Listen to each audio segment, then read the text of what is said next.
I have a really busy household, which means we have a lot of communication coming in and out. Some of it is email, but a lot of it is still on paper. Also, I'm old school and I like to print photos from time to time. So I'm always looking for ways to display things and change things out easily.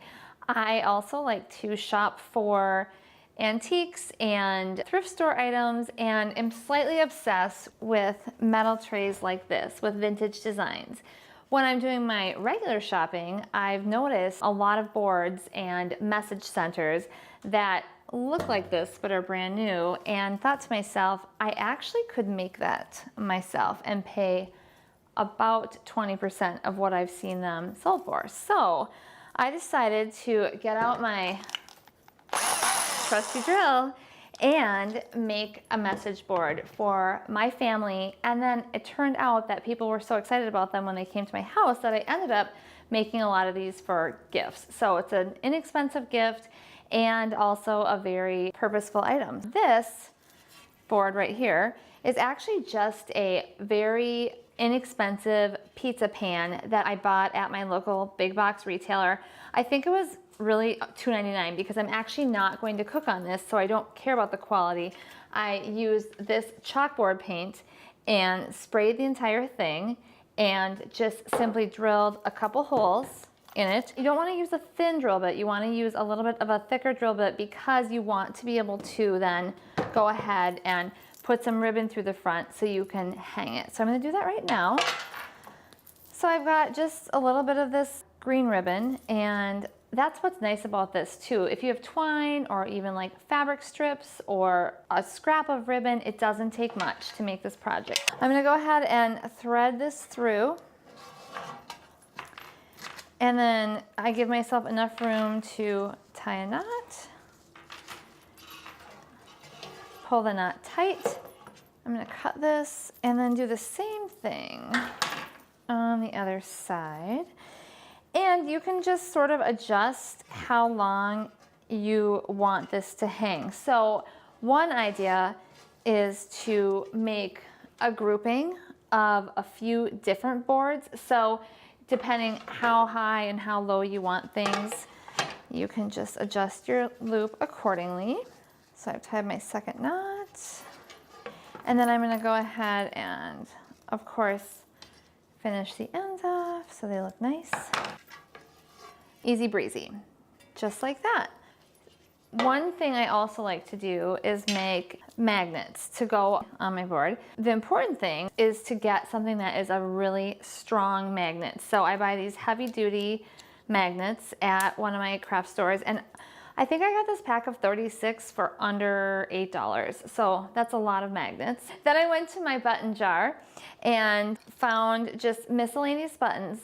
I actually am a person who has a button jar, but if you don't, you can typically buy sort of a tub of buttons, mixed buttons, at your local craft store for right around $5 to $6. And so these buttons don't have to have special meaning. We're just looking for colors and just different combinations. But then I use a heavy glue, and I just dip. I like to use a Q-tip. I dip my Q-tip in my glue, spread it on the magnet, and I do use kind of a lot of glue for the base layer, and then I plop it on there, and then I sort of embellish with whatever other colors I want on the top.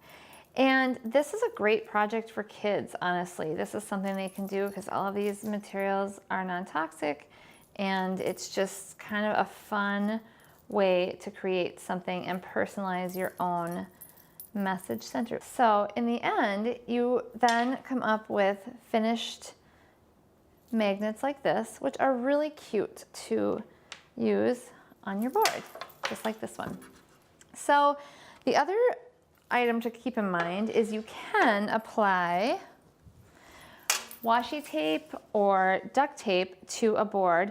And this is just a cookie sheet. You'll see, like, I haven't even done anything to it. I drilled my holes. I'm gonna thread some ribbon through here. The one thing you wanna keep in mind is when you drill your holes, you're gonna wanna have a hammer to pound down the rough spots on the front and the back, or you can use a heavy grit sandpaper to take that off as well. The other thing to keep in mind when you drill metal is there will be little shards of metal that do fly. So if you want to wear safety goggles, you can. Just be aware that metal will come off of here when you're doing the drilling. But this we've just applied some duct tape to and written kids' names, and then we just leave sort of to-dos for them. This is my favorite.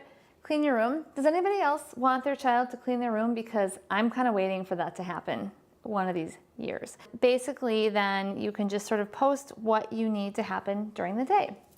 So I've talked about drilling holes in a lot of these things, but if you don't want to use your drill, you can actually purchase these springy plate holders, and they're really great for just stretching. A lot of times, and these are actually at your local hardware store. You might not even know they exist or where they are, but they are at your local hardware store, and you can then just simply fit them onto the tray that you want to display. So this tray is something I don't want to drill a hole in, but I do want to display and maybe even use my magnets on, so I've used the plate holder. Making family display boards or photo display boards is easy and fun, and what I love about this project is you can really customize it to yourself or the person you're giving a gift to.